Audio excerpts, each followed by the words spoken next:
3 powerful tips on how to stay motivated at work, even if you don't feel like continuing, but you know that you should. This video is about the science of motivation.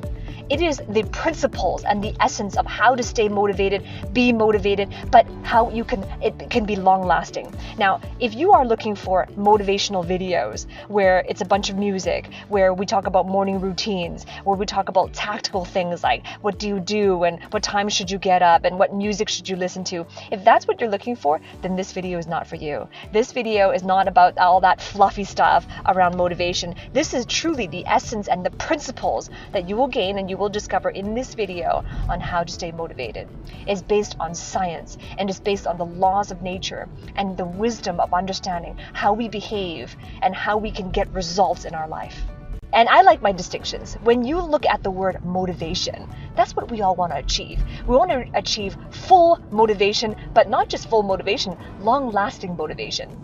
So the word motivation itself comes from the root word motive, right? Motivate, that is another of the smaller section of the word motivation, but the root word is motive, right? And the definition of motive, there's two types of words of motive. It is both a noun and an adjective. So the definition of motive as a noun is something that causes a person to act. For example, it could be as in a reason to act or a strong desire to act. And that is the definition of motive as a noun. But the definition of motive as an adjective is when you are causing movement or action. And it's used to describe some sort of force or power that causes someone to act. And that is motive as an adjective. But you see, there's a theme. No matter what the definition of motive is, all definitions require one thing. And that thing is motion. Movement, motion, right? And the requirement of motion is to move. So in order to be motivated and to have motivation, especially long and lasting motivation, what does it mean? What do we learn from this? We learn that we have to be consistently in motion. We need to be moving. And that is how we stay motivated. So given that, it's also true with motivation. So that means that to stay motivated, even if you don't feel like continuing, it requires that something that causes your movement, regardless of the feelings. And that is really the essence of what it means to stay motivated. It means that you gotta have something that causes you to move consistently, regardless of how you feel.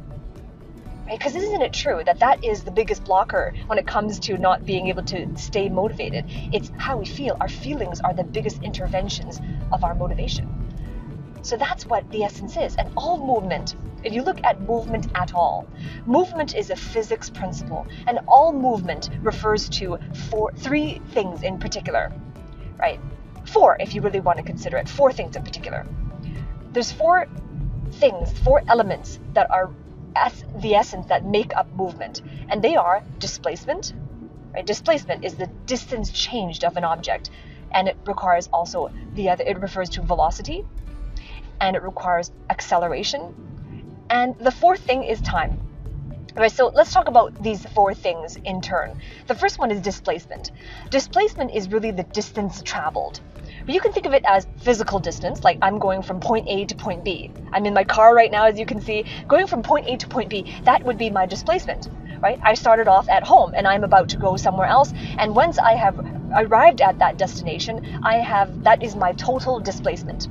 So that's the physical location. However, displacement does not have to always refer to a physical displacement, because we're talking about growth in your career. It's not a physical displacement. It is an analogical displacement. Right? So there is a displacement from where you're at right now in your life or your career to where you want to be. And so therefore, you want to be displaced from where you're at right now because you don't want to stay here. And wherever you want to be in your career, that vision of the improvement you want to create, that's your destination, your desired end state. So therefore, that will be the difference there. That will be your displacement. So the second element is velocity. Velocity is the speed at which you are traveling. Right? And again, there's the physical speed. Like right now, I'm in my car right now. And this is referring to kilometers per hour, miles per hour, depending on where you are in the world. So that is velocity. However, again, if we're talking about career, if you're talking about life, the velocity, in other words, the speed at which you're traveling, depends on a few things. It depends on the skill sets that you have. The more highly skilled you are, the faster you travel to your destination. It also depends on your level of self-awareness. Your awareness of self, your awareness of your situation, your knowledge of the industry, right? The context in which and how deep you understand the context of the displacement you need to have. All of those things, it also depends on your network. It also depends on the external help you have. If you have a mentor, for instance, if you have a coach and a mentor to guide you there, then your velocity is faster. You can get there faster. So you see, those things, that's the second element, is velocity. The third element is acceleration. Acceleration is my favorite one. Acceleration refers to any changes to your velocity over time, right? So for example, I'm in my car right now. I could be traveling at a constant speed of 65 miles per hour, which is 100 kilometers per hour. I can stay at that constant speed and eventually I'll get to where I want to be. Or I can accelerate, which means that some segments of the road to my destination, sometimes I'm traveling at 65 miles per hour, 100 kilometers an hour, and maybe I might accelerate to 120 kilometers an hour, right? Or 70 miles per hour. And that is my acceleration. And when you accelerate, you're changing your velocity in that period of time, and therefore you get there faster. Right? So acceleration is a change in your velocity. So what does this mean? How does this apply to your career? You accelerate, for instance, when you learn a specialized skill. You accelerate when you learn especially to communicate effectively. And you accelerate especially, and this is the biggest way, the most significant way you can accelerate your displacement to get to where you want to be, is to have a mentor and a coach to help you get there. So with that, if that is you and you're serious on accelerating your path to get there, then I invite you to book a call with me. Below this video in the description, there is a link to book a call with me and my team, and this is where we're going to explore whether or not it is the right fit for us for you to come into my executive coaching program. Now, this is for you if you're serious about elevating your career, elevating your communication skills to get there faster, to accelerate with my help and my coaching. Now, this is not for you if you're at the beginning of your career, or if you're still a student, that's not for you. Then if you are a student or you're at the beginning stage of your career, I do have other videos on my channel that are more geared towards you. But if you're an executive or you're a leader or you want to be in a leadership position and you want to accelerate, then I invite you to book a call, and I look forward to seeing you on the inside. Okay, so now we have those three elements. I talked about displacement, I talked about velocity, I talked about acceleration. Now the fourth element is time, right? Over time. Time is the period in question. When do you want to get to where you want to be? Right? So there could be a moment in time. So for example, I'm in my car and I desire to get to where I want to be at 11:30. Right? Or I desire to be where I want to be, at this certain time. But if for your career and for your life, what is that time for you? What is the time period in question? And this is important because the period of time in question paints the vision, the clarity of your vision of the future and the destiny you want to create. Right? So this is why I always ask my clients, in the next 3 years, what do you see yourself? What would need to happen in your career in order for you to feel totally satisfied with your progress? That's one question I always ask all of my clients. And the time period in frame that I framed it for them is for 3 years. So what's the time period for you? And that is the element of time. So given those four elements rather, here are my 3 most powerful tips on how to stay motivated.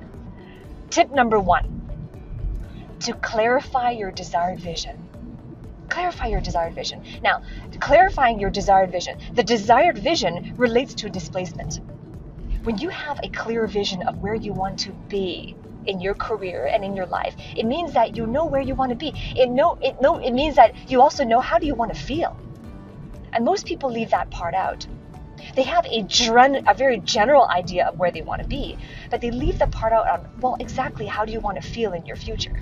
That is truly the definition of understanding your desired end state. Because without a vision, the feeling that results is confusion. Have you ever noticed that in your life? Where in your life, in the history of in your life, where you didn't have a clear vision of what things were going to look like? Doesn't it feel confusing? when you're working hard towards something, but you don't know what that vision is. It's confusing. So that's what happens when we don't have a clear vision, is that we feel confusion. And confusion is demotivating. Wouldn't you agree? When we feel confused, a confused mind cannot be motivated because we are confused. And a state of confusion and a state of motivation, they cannot coexist. So that is the first powerful tip, is to have a clear, desired vision. Tip number 2 is channel your commitment over time. Channel your commitment over time. Now, your commitment over time relates to velocity. In other words, the question that you want to ask yourself is, what does it take to get there? And what price are you willing to pay for the success as you have defined it? And yes, you do get to define your own success, but what price are you willing to pay for it? Because there's going to be a price that you have to pay. Now, whenever I say that, usually when I say there's a price you have to pay, most people cringe. Maybe you are listening to this right now and you don't want to pay a price. But here's the thing, success comes at a price, but success is a blessing because the payoff that you get from that price you pay is 10 times, 100 times more than the price you pay. So let's get real here. Let's get real here. Let's get honest here. Let's put this in context.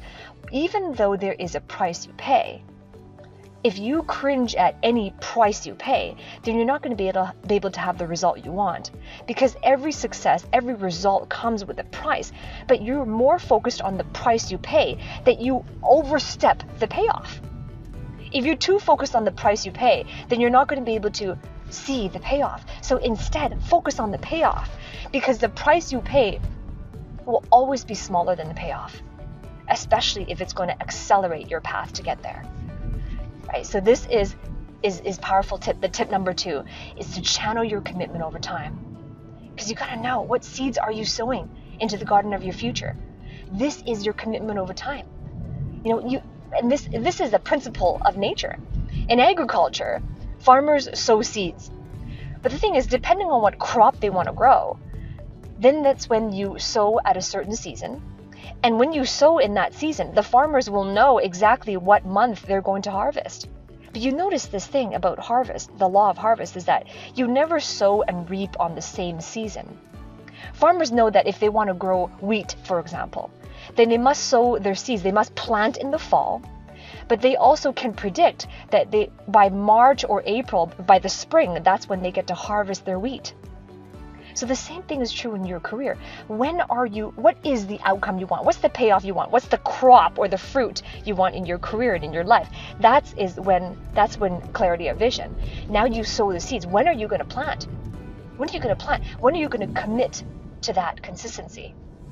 Knowing that you never reap and sow on the same season. You never sow and harvest on the same season. But you have to commit.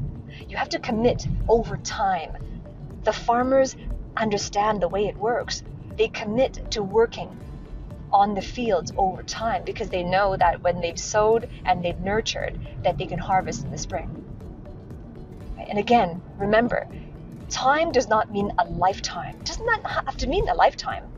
Remember, because there is the element of acceleration. And that takes me to tip number 3. Tip number 3 is to choose your leverage. Choose your leverage. Right? And this relates to acceleration. Leverage is your acceleration. Leverage is what accelerates your outcomes. And remember, the biggest thing that can accelerate your outcomes is to have an external perspective, a coach, a mentor who will guide you, who sees the steps ahead that you don't see because you haven't been down that journey yet. So this is your biggest leverage. Now, most people work really hard doing what they're good at, putting their head down, doing the technical work, and they don't take the time to think about what leverage they have or how they can accelerate their outcomes. Because, time is our most valuable asset. Wouldn't you agree? So how you can accelerate your outcomes 10-fold, 100-fold with a mentor and a coach who will guide you, where you can ask questions, where you can seek feedback on where to improve and how to improve. That's your biggest leverage. You can always make up in leverage what you lack in ability. And that's the mistake that most professionals make, is they think that they got to go back to school, get more certifications because they lack ability. But sometimes even with more school and more certifications, ability alone is hard work, and you might have increased your velocity a little bit, but your acceleration still stays the same. You can always make up and leverage what you lack in ability. Right, so those are my 3 tips. To summarize, what are they? Number 1, tip number 1, do you remember what tip number 1 is? Tip number 1 is to clarify your desired vision. Right. Tip number 2, what's the second tip? Remember, the first one deals with displacement. Tip number 2 is to channel your commitment over time, and that relates to velocity. And so therefore, what's tip number 3? It is to choose your leverage, because that relates to acceleration. Right, so those are 3 things. 3 tips which correlate to the 3 elements on how you can stay motivated over time. And the 3 elements are displacement, velocity, and acceleration. Now, you have new knowledge now. But knowledge is not power. Applied knowledge is power. So I want to hear from you. Comment below this video. What have you learned? And what are you going to implement today? And if what I said to you resonates with you, if it resonates with you, then I invite you to subscribe to my channel, so that ring that bell below so you can receive notifications every time I release a new video.